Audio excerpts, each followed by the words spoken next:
মা, তোমার আজকে রান্না বান্না হয়ে গেছে? হ্যাঁ, রান্না বান্না হয়ে গেছে। তবে দেখাও কি রান্না করেছো।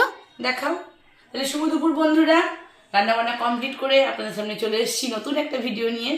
দেখুন, একদম সিম্পল রান্না করেছি। ফার্স্টে দেখায় সাদা ভাত, প্রতিদিনের মতো গরম গরম সাদা ভাত। সাদা ভাত।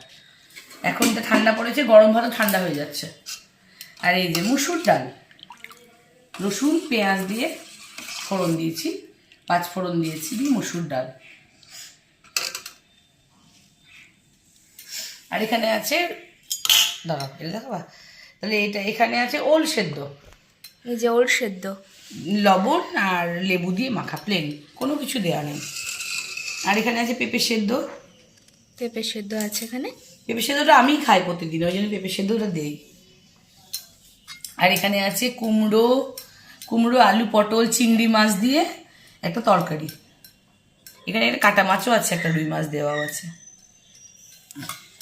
আর এখানে আছে রুই পোস্ত। এই যে রুই মাছ করা হয়েছে পোস্ত দিয়ে,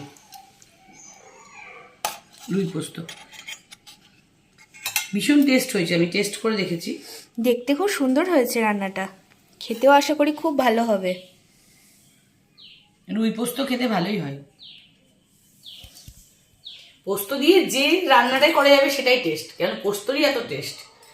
তাহলে বন্ধুরা, কেমন লাগলো আমার মেনুগুলো আপনারা অবশ্যই জানাবেন, লাইক শেয়ার কমেন্ট করবেন, আমার পেজটাকে একটু ভালোবাসা দেবেন বন্ধুরা, চিঙ্কির রান্নাঘর।